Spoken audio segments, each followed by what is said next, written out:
by round, I guess it was 6-6. For those who had Lopez or who had Lomachenko as a draw, because you can't possibly have Lomachenko winning the fight, you gave, look, it's like this. Here are the definitive rounds. Round 1.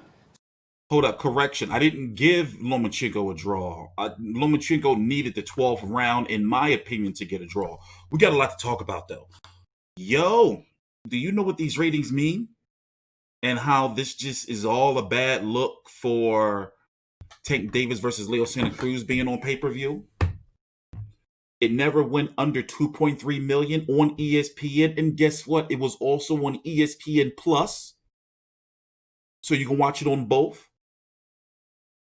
And these are TV numbers. I wonder if they count the streaming. Either way, this fight was a massive success for the COVID era, for any era. I've been pulling up numbers here. I do want to listen to some more Max. And there's so much to talk about when it comes to Lopez versus Loma too, if it happens. It's a possibility. It looks like Teofimo Lopez and his team are leaning towards staying at 135 pounds for at least another year. Because frankly, that's where the money is. There's not no real money up at 140. Not yet. Here's the Josh Taylor fight. But if Josh Taylor wins against Jose Ramirez, which I'm picking him to win, and we don't know, that can be, he also has some things he's got to take care of. Like a mandatory with Jack Catterall, who's agreed to step aside, so he has to face that winner. Then, how's he feeling? He wants to go to 147. Yeah, him and T.O. will be a big fight, a huge fight.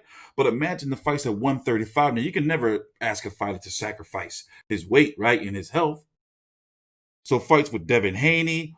If Devin Haney keeps winning, he's fighting Gamboa. That's I'm a Devin Haney guy. But that Gamboa shit, it's like, all right, pandemic shit's your first fight, your pandemic fight. It's like, all right, but, whatever. Ryan Garcia, Luke Campbell. I'm sorry. Ryan Garcia moves the needle, but I got Luke Campbell beating Ryan Garcia. That can be his midday card, too. What's that, December the 5th? 135 is deep. But with these ratings right here, excellent for boxing. When you got people saying boxing is dead and all that. See, boxing pay-per-views are not like UFC, because a lot of people have been saying, well, don't UFC put on a pay-per-view every month? UFC gives the fans what they want. It's a different dynamic. It's different. But when it comes to boxing pay-per-views, they be on some bullshit. We be having to wait too motherfucking long.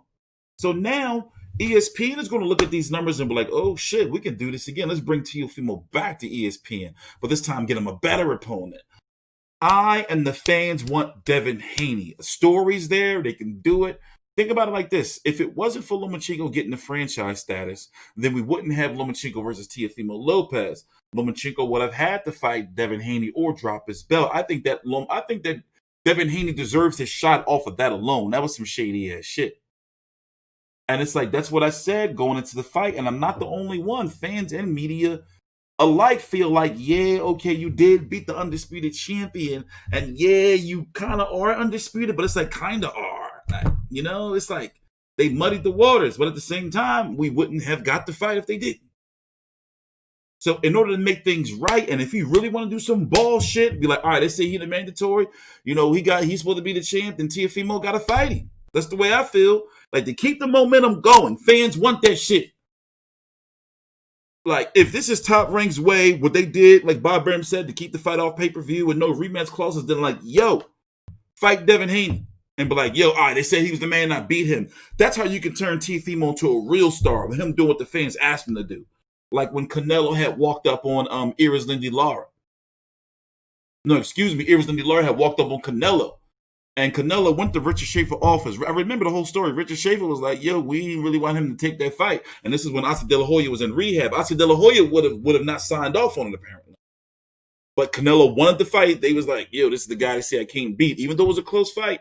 And I had Canelo winning. That jab, left shit wasn't working for me with Lara. The point I'm trying to make is, yo, earn that shit. I think that's the right way to go. I hope they can do it. And unfortunately for Devin Haney in Matchroom, they got to release him to Top Rank. Take the fee. Let him go over to ESPN. It's not going to happen on his own. It ain't going to be no fight. Teofimo to A-side. It's got to happen on ESPN and on Teofimo's terms. So my little crude math is like, well, then motherfucking, if whatever Y'all gave Loma to fight Teofimo. Give Teofimo that same shit, maybe some more, of course, and then give, Devin Haney the money that Teofimo was going to get or got for the Loma fight. But if he fights Loma again, see, there's not too much wiggle room because, see, he's going to have to fight the winner of Lee Selby versus George Kambosos. That's the mandatory IBF. But he's got one fight.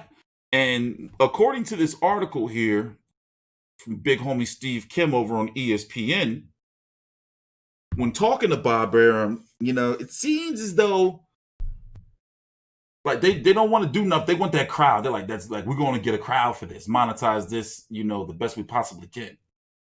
Here's a quote.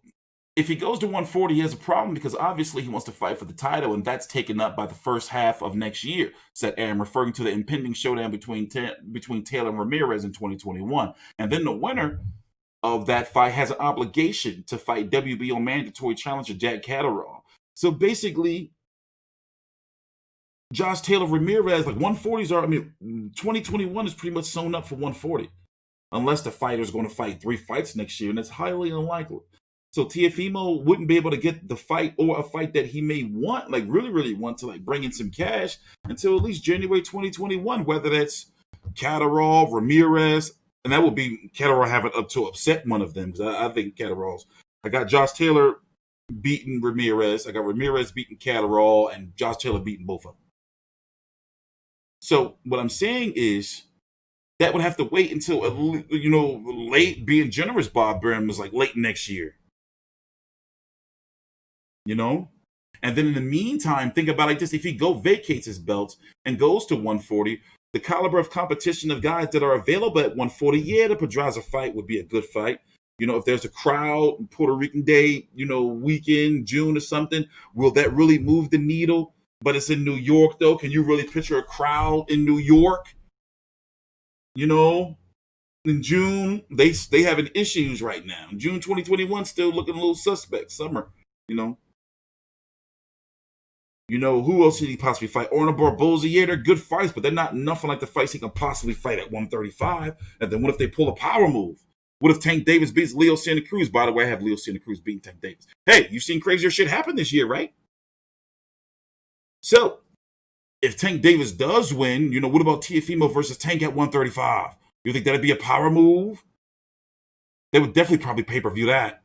But Heyman don't be fucking around like that. He ain't gonna let Tank go over to ESPN. They're gonna be some joint venture type shit, and there's not enough money in it. Not enough money. Let's do some more of this though. But those ratings mean something. They gotta capitalize off that shit. They can't fuck around. 3 through 6 and 12 were definitely Lopez. That's 6 rounds. That's at least a draw. Lomachenko won rounds 8 through 11 for sure. That's 4 rounds, right? So one fighter won 6 definitively, one fighter won 4. Rounds 2 and 7 could have gone either way. So I would say the possible range of scores is 8-4 to Lopez to 6-6 draw. And I would say that the most of the scores you would find are in the middle, around 7-5 Lopez. He fought a great fight. They say a good big man beats a good little man, and Lopez is a naturally larger fighter. Lomachenko had 400 amateur fights, lost 1, and beat that guy twice with 2 gold medals.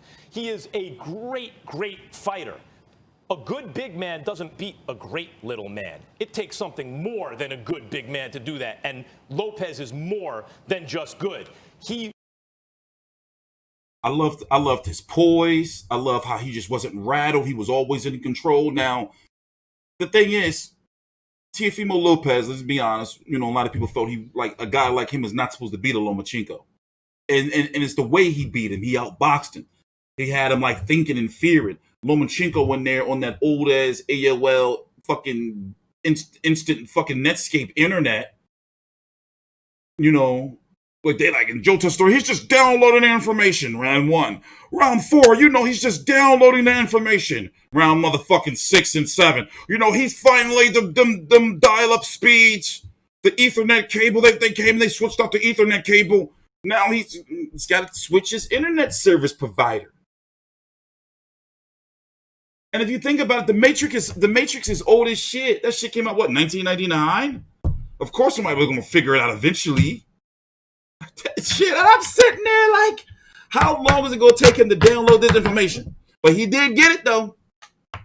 Round 8, he got the info. Because if you look at it, go back and watch the fight again. He started touching Teo up easy. But the way the power just wasn't there. He was touching, especially the jab, them check hooks. But, motherfucker, old ass internet. Got to step up the Fios. You know? We got so much to talk about with the fight, and I'm sure I'm missing so much, but it's been 10 minutes. Also, I got to take a little run to the market. So, I'm probably going to do I'm going to do a wrap-up Loma Lopez video probably tomorrow, because the ratings are already out, so that's the end of the story right there, right? Also, Lomachenko's his manager, not Lomachenko's, but Teo's manager, this is what he posted. Let me find it for you. Where you at, Michael Benson? You know that I don't think that Benson dude is real. I legit think he's AI. Like, he's that 5G technology shit. They be like, yo, it's too powerful. You never see this dude. Like, dude ain't real. This is what his manager said. Motherfucker ain't real. You ever played Fallout, Mr. House? Like, he just a fucking old ass corpse that's being kept together by this machine. He just a fucking computer. Anyway, Teofimo Lopez's manager, David McWalter, has stated it's above 50-50 chance that he will fight at the lightweight stay at 135 to defend his titles. Arum says fight with Devin Haney and Ryan Garcia possibilities. Also, don't rule out the Lomachenko rematch. We got to see what Lomachenko wants to do. Now, I will welcome the Lomachenko rematch, because if he was to beat him again definitively, I would welcome it. Because if you notice later on in the fight, Loma did start taking those punches, but how would he have dealt with those punches from a fresh? You know, do you think that Loma had a better chance if he would have turned it on just 2 rounds earlier? Or would he got his ass knocked out? I was fearful he was going to get his ass knocked down. Or just like punch, like he was getting hit with body shots that was lifting him off his stomach, like off the ground.